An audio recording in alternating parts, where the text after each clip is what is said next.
આંદોલન bus station નજીક કરજો, પેસેન્જરોને પથરાવાળી કરજો, આજુબાજુમાં 2-3 બસ સળગાવી દેજો અને બીજા બધા જ જિલ્લામાં કહી દેજો કે તોડફોડ શરૂ કરી દે. આપણે હાર્દિક પટેલ પાર્ટ 2 કરવાનું છે.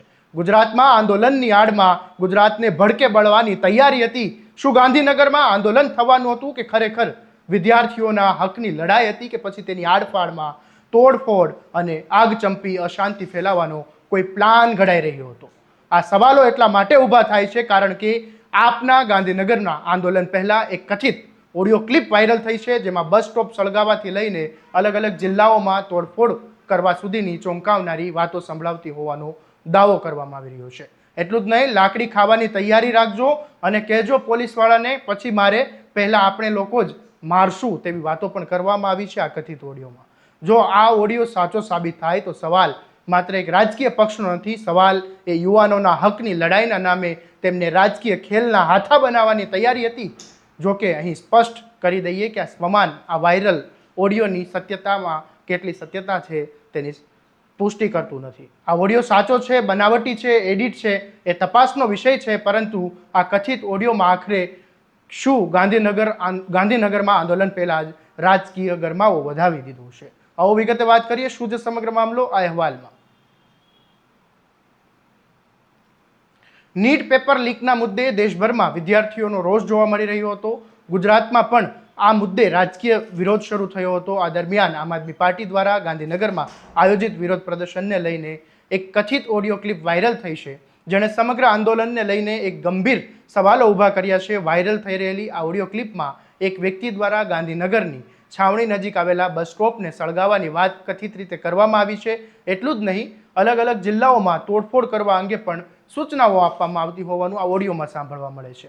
આ જ ઓડિયોમાં કથિત રીતે કહેવામાં આવે છે કે લાકડી ખાવાની તૈયારી રાખજો અને તો જ કહેજો, અને ત્યારબાદ એક ચોંકાવનારી વાત સંભળાય છે, પોલીસવાળા પછી મારશે, પહેલાં આપણે જ લોકોને મારશો.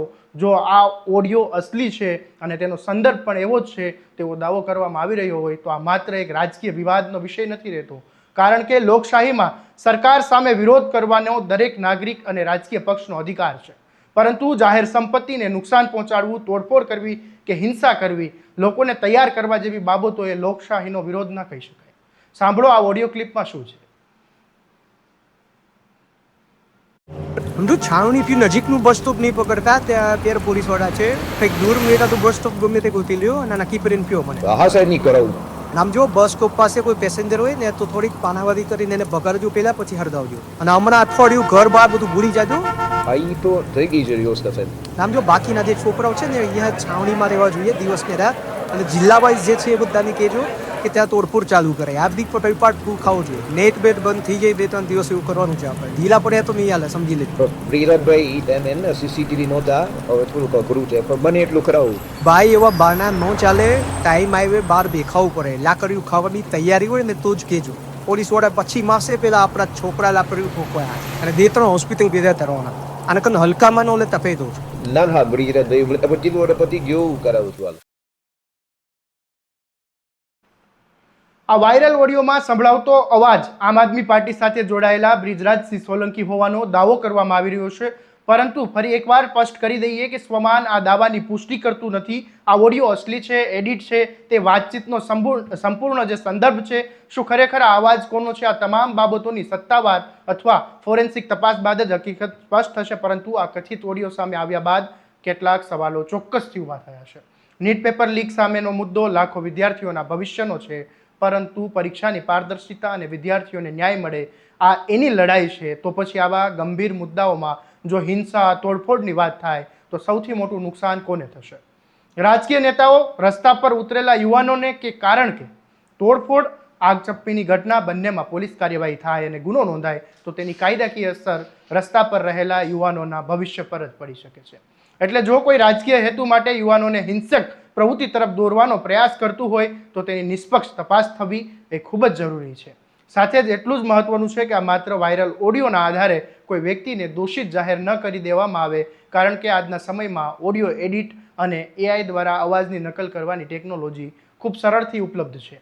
તેથી આ ઓડિયો ક્યાંથી આવ્યો, કોણે રેકોર્ડ કર્યો, તેની સંપૂર્ણ વાતચીત શું હતી અને તેમાં કોઈ ફેરફાર થયો છે કે નહીં તેની તપાસ પણ આટલી જ જરૂરી છે. જો તપાસમાં ઓડિયો ખોટો અને એડિટેડ નીકળે તે ફેલાવનાર કોણ છે તેમના વિરુદ્ધ પણ કાર્યવાહી થવી જોઈએ, તેનો હેતુ શું હતો તેનો પણ જવાબ મળવો જોઈએ. અને જો ઓડિયો સાચો સાબિત થાય તો તેમાં કથિત રીતે તોડફોડ આગચંપીની વાત કરનાર વ્યક્તિ સામે પણ કાયદેસરની કાર્યવાહી થાય એટલું જ જરૂરી છે. કારણ કે નીટના વિદ્યાર્થીઓના નામે રાજનીતિ થાય, વિદ્યાર્થીઓને સાચા પ્રશ્નોની લડાઈ, બંનેનો વચ્ચેનો તફાવત સમજવો ખૂબ જરૂરી છે. વિદ્યાર્થીઓ પોતાના ભવિષ્ય માટે રસ્તા પર ઉતરે અને કોઈ રાજકીય વ્યક્તિ પોતાને લાઇમલાઇટમાં આવવા માટે તેને હિંસાનો હાથો બનાવે. જો આવું ખરેખર થયું હોય તો સૌથી મોટો અન્યાય પણ યુવાનો સાથે જ થશે. હવે સૌથી મોટો સવાલ એ છે કે આમ આદમી પાર્ટી સામે પણ છે કે આ વાયરલ ઓડિયો અંગે આમ આદમી પાર્ટી સત્તાવાર રીતે જાહેરાત કરે છે, સત્તાવાર નિવેદન આપે છે કે નહીં તે જોવું રહ્યું. શું પાર્ટી આ ઓડિયોને ખોટો ગણાવે છે? તેમાં સંભળાતો અવાજ બ્રિજરાજસિંહ સોલંકીનો છે, બ્રિજરાજ સોલંકીનો છે કે નહીં તે પણ તપાસવાની જરૂર છે. અને જો નથી તો આ ઓડિયો વાયરલ કરનાર સામે પાર્ટી શું કાર્યવાહી કરે છે અને પોલીસ માટે પણ આ મામલો તપાસનો વિષય બને છે. જો જાહેર સંપત્તિને સળગાવવાની કે તોડફોડ કરવાની કથિત યોજના અંગેનો ઓડિયો જાહેર ક્ષેત્રમાં ફરી રહ્યો છે તો તેની સત્યતા તપાસીને હકીકત લોકો સામે મૂકવી પણ એટલી જ જરૂરી છે. હાલ આ કથિત ઓડિયોએ ગાંધીનગરના નીટના વિરોધ પ્રદર્શનને લઈને એક નવો રાજકીય વિવાદ ઊભો કર્યો છે. પરંતુ ઓડિયોની સત્યતા સાબિત થયા વગર કોઈ વ્યક્તિ કે સમગ્ર રાજકીય પક્ષને હિંસાનું કાવતરું રચ્યું હોય એવું ગણી દેવું એ યોગ્ય નથી. હવે જોવાનું એ રહેશે કે આમ આદમી પાર્ટી આ મામલે સ્પષ્ટતા કરે છે, બ્રિજરાજ સોલંકીનો પક્ષ શું સામે આવે છે અને પોલીસ આ કથિત ઓડિયોની તપાસ કરે છે કે નહીં. તમારું શું માનવું છે? જો આ ઓડિયો સાચો સાબિત થાય છે તો હિંસા કે તોડફોડ માટે યુવાનોને ઉશ્કેરવાના સામે કેટલીક કાર્યવાહી થવી જોઈએ, અને જો ઓડિયો ખોટો સાબિત થાય તો વાયરલ કરીને રાજકીય છબી ખરાબ કરનાર સામે પણ કાર્યવાહી થવી જોઈએ કે નહીં. અને અમને કોમેન્ટમાં જરૂરથી જણાવજો. ને આવા જ દરેક અપડેટ માટે તમારા સ્વમાનને લાઇક, શેર અને સબસ્ક્રાઇબ કરવાનું ભૂલતા નહીં. નમસ્કાર.